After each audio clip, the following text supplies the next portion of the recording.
Hello, everyone, and welcome to Conversations at Hub101.Earth. My name is E07, and I'm the founder and managing director of Hub101.Earth, which is an open access global platform for knowledge sharing on climate, nature, and environmental topics. Today, I'm delighted to find myself in Johannesburg, South Africa, and I will be speaking to Jean Labuschagne today from African Parks. So Hello, lovely to be here with you, Asia. Thank you. Yeah, Jean, I was going to say that, we find ourselves also in African Parks headquarters. So thank you so much for hosting us. Absolutely welcome. And I was going to say, I wish it was a sunny Johannesburg day, but unfortunately it's raining. So I hope to catch some sun before I go back to London. I hope you do. I mean, we always obviously really welcome rain in South Africa, but I hope that you do get some sun before you go back. So Jean, your title is, I'm going to read this so that I don't mess it up, is Director of Conservation Development and Assurance at African Parks. So can you tell us a bit more about African Parks for those who may not be familiar with what you do and specifically your role within the organization? Absolutely. So African Parks is effectively a not-for-profit conservation organization that was founded 25 years ago in response to this realization or recognition that a lot of protected areas were being degraded or lost because of a lack of technical and financial resources. And of course, a lot of countries in Africa are going through their own growth curve, and their resources are being pulled into a lot of different areas such as healthcare, economic development, education, and often protected areas and the management of those areas was not sufficiently invested in.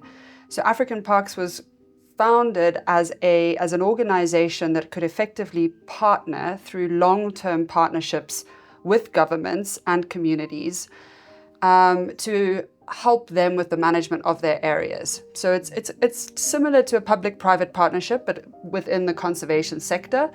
And we sign long-term management agreements where the day-to-day management responsibility is given to us, and we also help with the funding to finance and ensure that the whole project can happen. And again, looking at it from a long-term, ideally a 20-year perspective.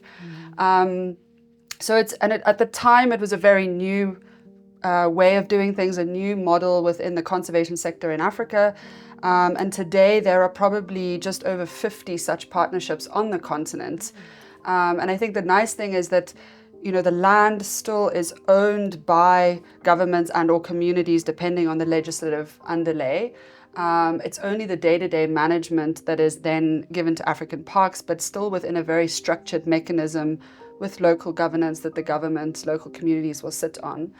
And my role within African Parks is, it's similar to growth and strategy in a kind of more conventional business. So a part of what I do is the identification and development of new partnerships, all the negotiations with the government partners until such a time as we will sign a long-term management agreement, and then it kind of becomes part of the portfolio and hands across to the operations team.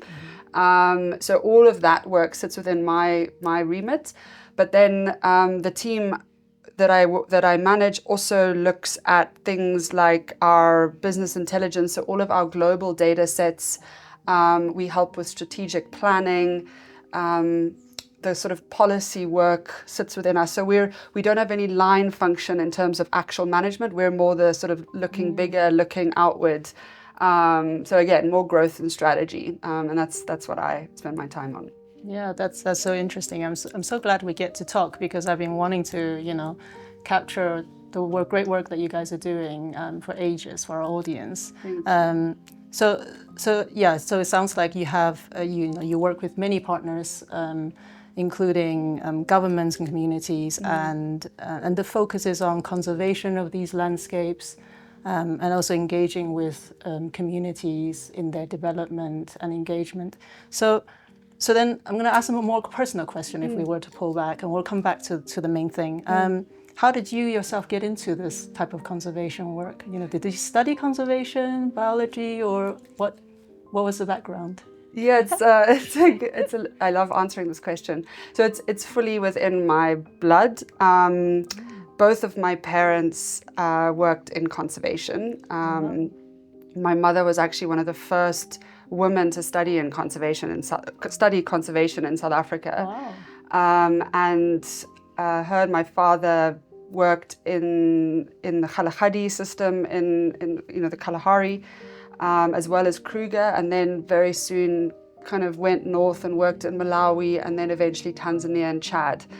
And always within very practical conservation and more real protected area management. And so we were literally strung along, my sister and I, from birth. And spent our whole childhood in national parks, as I said, in Kruger, in Liwonde National Park in Malawi, and then up into the Serengeti and Ngorongoro system in Tanzania. And Tanzania was where my sort of main childhood was. Or not main, but the bulk of it was in Tanzania, and it's still the country that I associate with sort of feeling of home. I think just living it day in and day out for our whole childhood, I don't know if we could have done anything else, because we had that sort of deep-rooted passion instilled in us from such a young age, and it was so profound. And both my sister and I work in conservation today. My parents are still very involved in conservation. So yeah, it's been a truly family affair. And I studied a BSc in conservation and ecology at the University of Stellenbosch. Although I think my first 6 months working for African Parks, I learned more than 4 years at university. But it's always the case. Yeah. But yeah, so I've basically been with African Parks the entire time. I spent a couple of years doing, traveling and working in other sectors a little bit just to get something different, because I'd been so embedded in this work my whole entire life. But I very quickly realized that if I wasn't working in conservation, I would never truly feel like I am living out my kind of purpose in life. And so I started with African Parks as a volunteer in Zakuma National Park in Chad. And spent just under 2 years there, and then went on to a full-time position with them in Garamba National Park in DRC, and that was really where I had my first real kind of working experience in the sector that I'd kind of grown up in, and that was the 6 months where I definitely learned the most in that first 6 months than I think everything else combined. Oh, that's amazing. I love to be a fly on the wall at your family dinners. I wonder what you end up talking about between the four conservationists. Yeah, and all all the spouses and everyone is of course also in conservation. So sometimes we can be 8 of us, all direct family, all in conservation. So you can only imagine we actually have to be quite strict on. Now we're going to speak about films or books or something else. No, that's wonderful though. So then, if we were to come back to now your work at African Park, so I jotted down some statistics. Let's see if I got them right. I think you're running, at the moment, there are 24 parks under your umbrella across 13 countries, is that right? And then 20 million hectares in area, and plus the 50 partnerships that you were talking about. So I was just curious about, that's a very broad and very wide range of countries, systems, landscapes, wildlife species, and communities that you're dealing with. So how do you... Yeah, so how does the organization deal with such a variety of different locations? No, it's a really, really good question, and I think it's something that I believe is one of the things that is so powerful about the model that we implement. So we often speak about just in terms of helping to describe a bit more at the granular level of what we do. Is using what we call the 3 M's. So The first M is the mandate, and that's what I described a little bit at the beginning. That's really, it's like your marriage contract. It's the fundamentals of how the relationship is going to work, who's going to do what. So it's a really, and again, because we are typically signing 20-year agreements, it's a big commitment from both parties. And so that document, and that's the part of the work that I do, is effectively negotiating those agreements. Those documents become a really foundational document on how the partnership and the relationship is going to work. And primarily it's directly with government partners in areas where, for example, Liwa Plain in Western Zambia, that is actually part of the Barotse Royal Establishment's land, which is a community, it's a kingdom. And so they are a third-party signatory with the government of Zambia. Sometimes, like in Ethiopia, it's a federal system, and so we have the regional presidency as a third party along with the sort of central government. So it depends a little bit on, the country and the context, but those agreements are really, really foundational. Then second M is management, and our objective is always to try and ensure that these areas build towards long-term sustainability on an ecological piece. So you want these ecosystems to be healthy, to be thriving, because then they are giving the ecosystem services that they are providing, that they're able to give those because they are a healthy system. Then there is the socio-political sustainability. People live in and around these areas. They should be the primary beneficiaries of any value that is coming out of these areas. And so everything that we are trying to do is to ensure that those communities are also thriving, but that they are fully active constituents for the conservation of these areas as well. And then the third piece is the financial sustainability. We all know that everything needs money, and so everything is around trying to ensure that there is going to be the financial means to ensure that protected area can be managed well into the future. And of course, those are all integrated. Your ecological sustainability is going to impact on your ability to make money through tourism.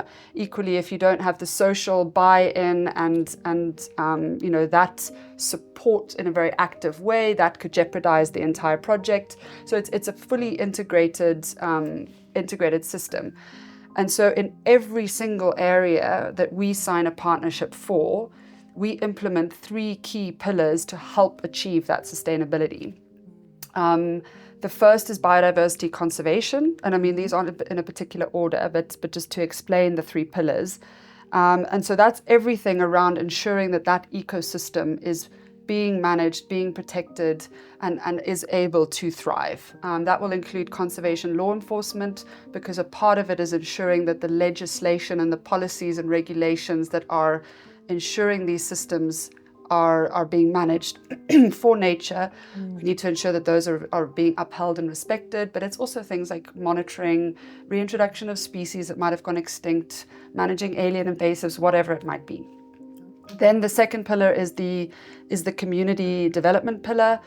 And that is all of our engagement to understand what their needs are, to understand how the park can serve them better, and really building that active constituency. We get involved and support a lot on the education piece, and that will also depend on the context within which we're working. And then always trying to also develop alternative livelihoods or enterprise projects, ideally that are compatible with conservation in that system. So that's an incredibly a big piece. And then the third piece is the tourism and revenue generation.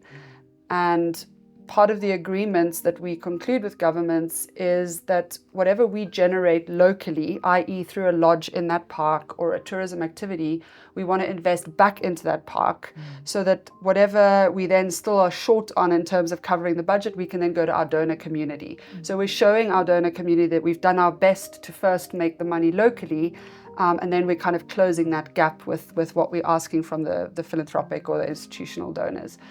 So those 3 pillars are implemented irrespective of we're in northern Benin or kind of down in Bazaruto in Mozambique. And then the third M is money. And I've touched on it a little bit under the management piece, but that's ensuring that if we've said that as a park, this is the plan we're going to have to manage that park, and this is the budget we need to do it, that it is up to us as an institution to find that funding to cover that park budget. So we're different to a lot of the sort of the NGO sector who will kind of get a grant and then do some activities, and they get another grant and they do some more activities. We're setting very clearly what needs to be done to ensure that park thrives, and then looking for the money, to cover the budget of that. All of this is brought together at each park has a local board. So for all 24 right? Wow. protected areas that we manage, has a local board that is made up of African parks, the government, partners, and local stakeholders and communities. And that always looks a little bit different based on the social context around these areas. And so, the plan and the budget that I mentioned, all of those management aspects, that goes into that local board who provides the kind of on-the-ground governance. So it's a very decentralized management approach. And I think, again, going back to your question of we work in such diverse environments, it could be the Sahara, it's down into the Congo rainforest, it's different countries and therefore different legislative, environments. I think what really works is that the principles can transcend those contexts. So it's good governance, it's a holistic approach, it's long-term, it's building sustainability on those 3 pillars. And so the specificity of whether it's a Saharan system or a marine environment, that then just comes into your actual management activities under those 3 pillars. So, Bazaruto in Mozambique under the biodiversity conservation is going to be focusing on seagrass meadows, which are really important for dugong populations or whatever it might be, but Enedi in northern Chad will be something completely different. But the framework and the principles can transcend. And I think that is what I find so amazing about this model, is how it can transcend those contexts. Yeah. And then I think one more thing on that is just because we work in such diverse contexts, you come across very diverse sets of challenges, but because we are a network, we can learn from those collectively. So if we've learned from something in northern Chad, that learning can then be brought into other protected areas. And so you have this amazing diversity of challenge, but also a diversity of solutions that can then be shared, which is it just lifts the whole thing. Yeah. No, absolutely. I have noticed that sometimes you are referred to as African Parks Network. And so, absolutely, these core principles apply, like you said, everywhere, but they do have to be context-specific, park-specific, and local, involving the right local people. But at the same time, effective in delivering conservation for a long-term goal. Right. And I love the fact is on average your marriage contract, it's 20 years on average, which by the way is probably a little bit longer than some real marriages. So very, very, very good goal to aim for. So my next question is probably quite basic, and maybe most people would say, well, why are you even asking that? But is there anything that makes Africa special when it comes to these wild landscapes and species and biodiversity conservation? I think there's a few things, and I'm obviously biased. we all are. I think people forget how big Africa is. So that's just in and of itself has opportunity, and it's space. There's obviously challenges with population growth, but there's also amazing opportunities with the youth that are coming into this in Africa. So I think the scale of Africa is something it's just something that I think is important to remember. I think it has 25% of the globe's biodiversity, But I think importantly, it has some of the largest remaining functional systems. Not necessarily intact, because that can always imply no people in that system. And there's always going to be people in a system. But you can have completely degraded systems where from an ecosystem services perspective, that system isn't functioning healthily as it should. And, you know, we've seen a lot of the global north has developed, often at the expense of, most of the time, at the expense of nature in the global south. And they've lost a lot of those really functioning ecosystems, or they're on their journey to being restored, which of course is very important, but it's very cost inefficient, because you've already lost something and now you're trying to bring it back.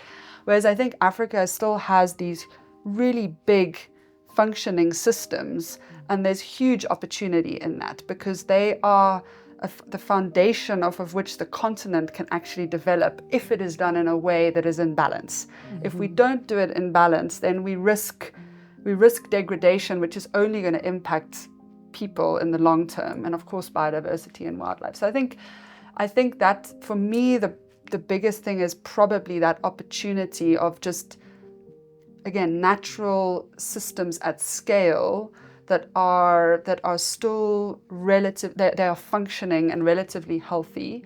And hence why, if we can get the thinking and the planning and the implementation right, I think Africa is going to be in a really strong place in 100 years' time.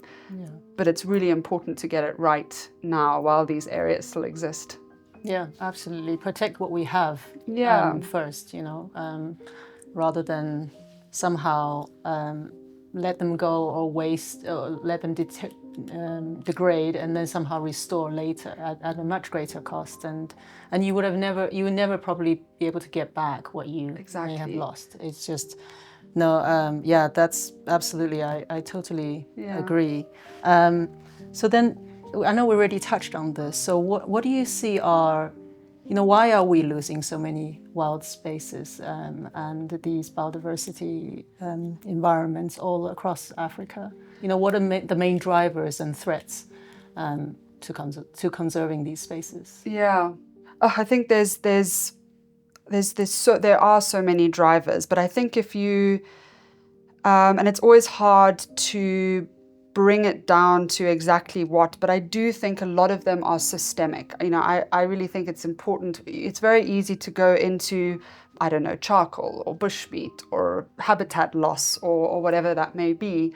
But I think it often comes back to governance and systemic issues that are causing that kind of broader impact at, you know, if you look at a lot of the Sahel, there's been that there are real governance challenges. There has been a massive loss of natural resources. And as we all know, that only drives poverty. And then that causes this kind of negative feedback where a lot of those communities can actually be susceptible to extremist groups or whatever it might be, because they don't have any other options. And then it's this kind of vicious cycle. So I think at the big picture, it's those systemic drivers, and it's an economic system that doesn't put nature at the core. Yes, governance, just global governance challenges, and that's not only in Africa, that's everywhere.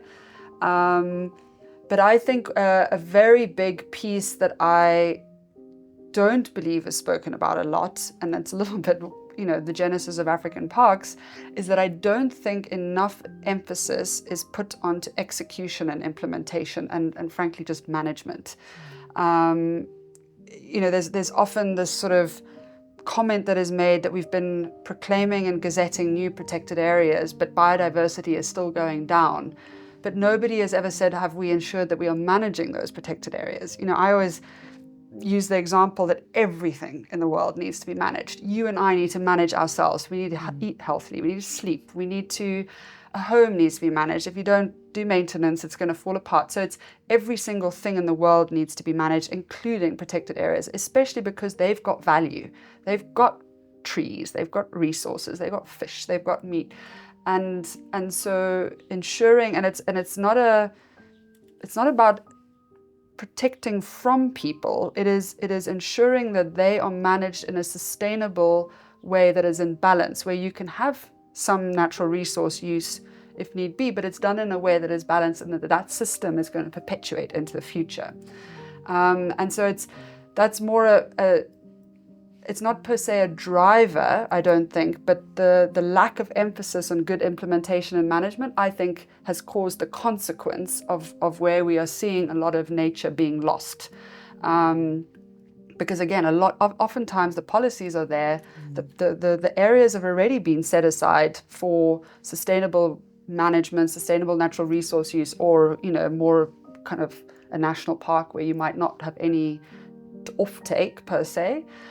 It's just not being properly managed and implemented. Yeah. And I think at a global level, we often speak at policy, we often speak at reporting, we speak at research, that sort of level. And I think more of the conversation needs to be at actual execution as well. Yeah, no, absolutely. There are many agreements and laws and rules, all neatly typed up, and everybody has the files. Yeah. But yeah, to actually see them followed through on the ground, and I guess to also see the what would happen if the rules weren't followed. Yeah. To have proper monitoring, to have proper implementation on the ground is absolutely key. Yeah. And so then this kind of brings us to then the solutions that you guys are very much at the forefront of implementing is the actual management model, the working with communities and local governments, and being part of this very concrete effort to bring in change for the long term. Are there any specific goals that you, as an organization, that you're aiming for, and your priorities at the moment? I think I heard 30 by 30. There's a lot of 30 by 30 these days, but this is a different 30 by 30 than the global biodiversity framework. Yeah. So I mean, we very much as an organization align behind that vision of 30% of marine terrestrial being managed for nature, and obviously being managed in the right way. And we're currently managing 24 areas, 13 countries, 20 million hectares. We would like to contribute to that vision by managing 30 areas by 2030 and approximately 30 million hectares. Of course, it always depends on how big the areas are. So that's our global vision. But I think what's a little bit back to my point on the sort of opportunity, what makes Africa special is these large, very integrated landscapes and mixed use. But these landscapes that are still functioning and are actually currently still in balance broadly between people and wildlife, at a kind of integrated way. And what we are, so our approach is very much build success of success. Don't run before you can walk. So if we sign a new management partnership for a new protected area in, for example, Zakuma in Chad, where I spent a couple of years when I just started out with African Parks. At the time, we signed an agreement for the 3,000 square kilometer Zakuma National Park. But Zakuma isn't an island on its own. It's part of a broader landscape, around that, where you do have people living in. You have nomadic pastoralists. There's several different legislative overlays in that broader landscape, and we're moving more and more into those broader landscapes because we recognize that the survival of some of those kind of core anchor areas are going to be far more likely if you have the broader landscape managed in an integrated way and where there is support for that protected area. But equally, in many cases, if that core protected area is well managed, which is often, it could be a watershed, it could be from pollinators moving out, those broader landscapes are also going to be strengthened if they are anchored on nature. And so it's not only growing kind of to 30 partnerships as a sort of individual units, but it's actually also growing into the broader landscapes to ensure that those broader landscapes are managed in a sustainable way, in an integrated way, where they are kind of mutually reinforcing each other, if I can say that, because everything is going to be stronger at the whole level if the whole system is managed well. And it's not that we do that from day one. We rather want to go, get established on the ground, understand the system, engage with everybody in that system, and then kind of grow out. And I think that's just another way of looking at sort of growth of or expansion of impact, if I can say that.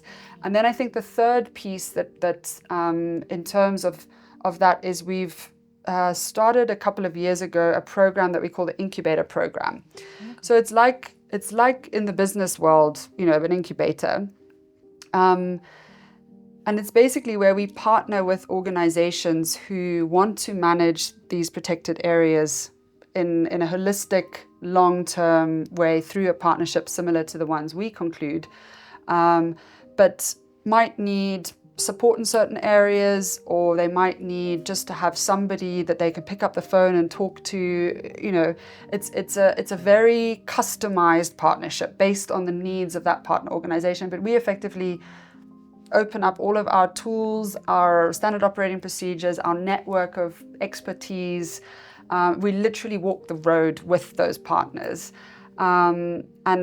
And so it's not us managing those areas. Those partner organizations will manage those areas. They are still responsible for finding funding and doing the work on the ground, but they have us with them in that journey.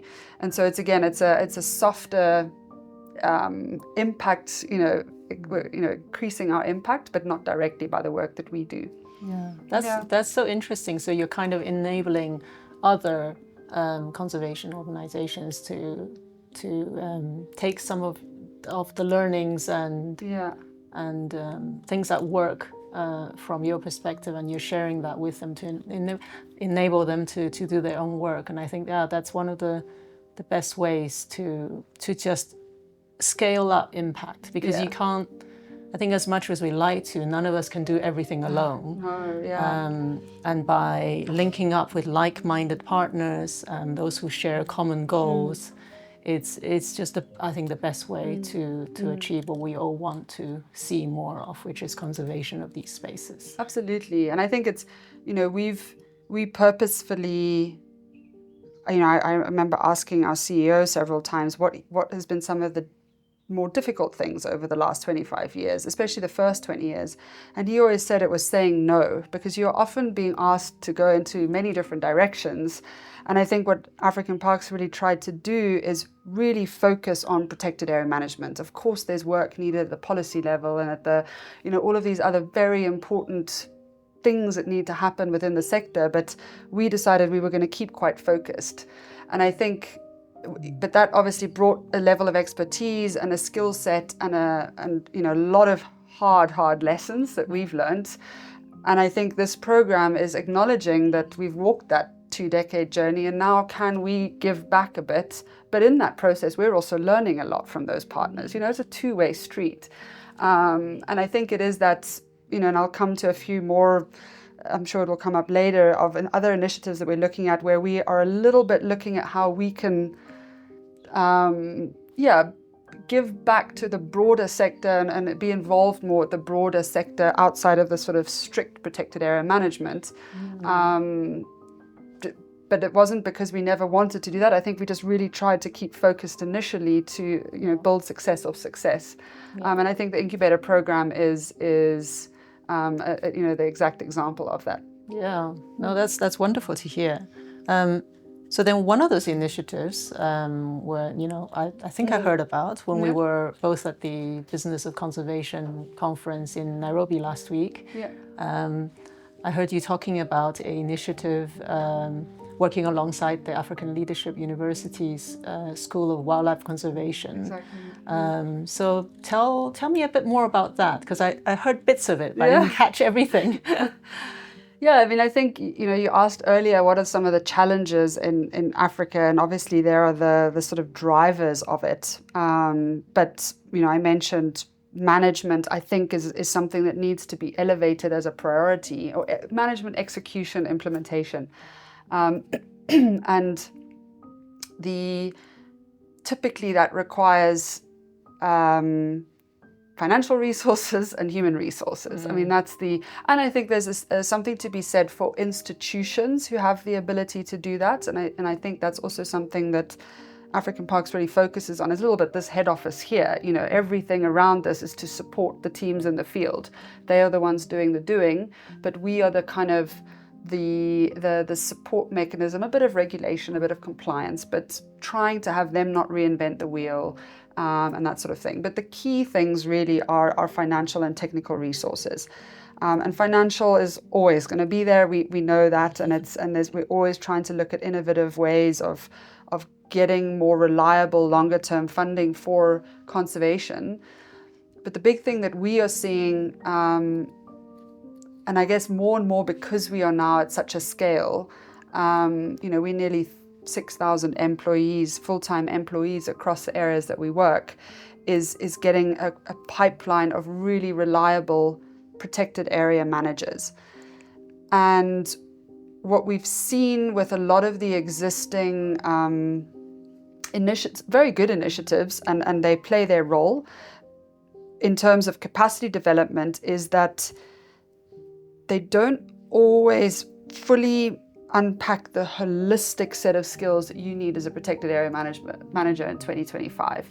It's not the days of 30, 40 years ago where it was much more around, I don't know, monitoring elephant movements, or, today you need to manage the media, you need to be really good on stakeholder engagement. And again, it's not that none of this was there before, but I think it's just been brought more to the fore. You're sometimes working in really insecure areas on the continent due to geopolitics or whatever it may be, where you are having to manage from a security perspective. It's about managing and supporting and really enabling community buy-in, engagement, that they are getting the direct benefits from these protected areas. It's tourism development, it's innovative financing such as carbon or whatever it might be. I mean, I could go on and on about what a protected area manager has to kind of do on a day-to-day basis. And we just saw that there wasn't really a course or a course that is looking at that holistic picture, and not only 15 different modules on different things, but how they all integrate and speak to each other. And so we decided to develop a training facility that we're going to develop outside Akagera National Park in Rwanda, in partnership with the School of Wildlife Conservation, as you said, and the Rwandan government. And it's effectively going to try and address that need of a course that is going to give an individual that full appreciation of all the skills that are needed and the things that they need to think of, not to teach them how to grade a road or how to weld or whatever it might be, but to teach them that, if you are managing several vehicles, that is a very expensive asset. You need to invest in good training of your drivers. You need to invest in good maintenance. So it's all the things that a manager needs to think of with regards to managing a protected area. And including those elements that are typically absent from a more conventional conservation course. So infrastructure development, asset management, media engagement, those things are often forgotten in, at the sort of university level or whatever. So it's trying to bring that holistic nature.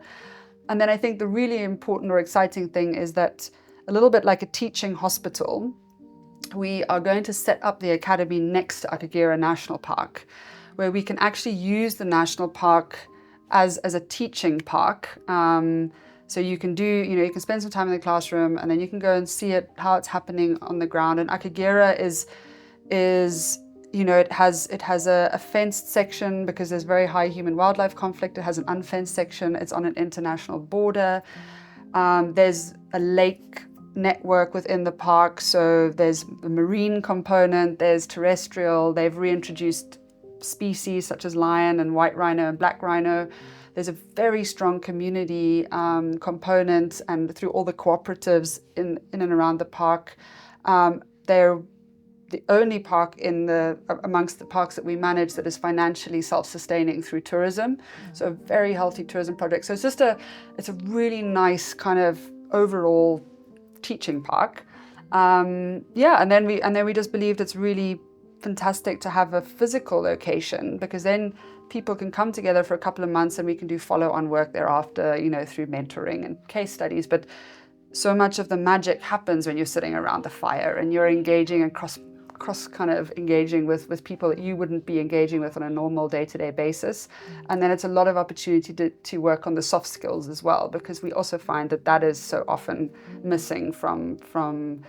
So yeah, that's in a slightly longer nutshell what the Academy is. And we haven't started building, we're still a bit in the bureaucratic processes when we're developing the course content, but it's a really, really exciting initiative. And we believe that it has a lot of potential to grow. We've kept it simple to start, but you can get more sophisticated and you can grow from it once it's up and running. So yeah, we're hoping by 2027 we can start moving the first cohort through, and then 2028 it should be fully up and running.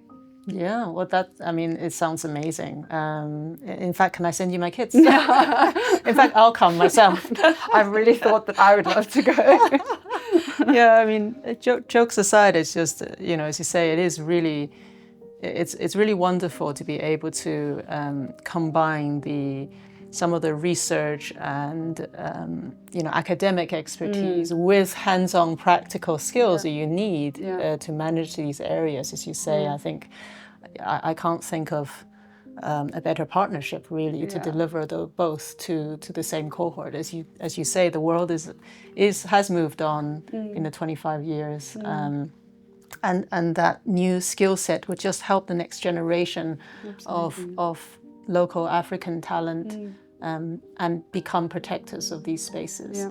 And I think there's something that we're also passionate about, because many of our audiences are youth groups, and it's about empowering them to understand these problems and the solutions that are in place.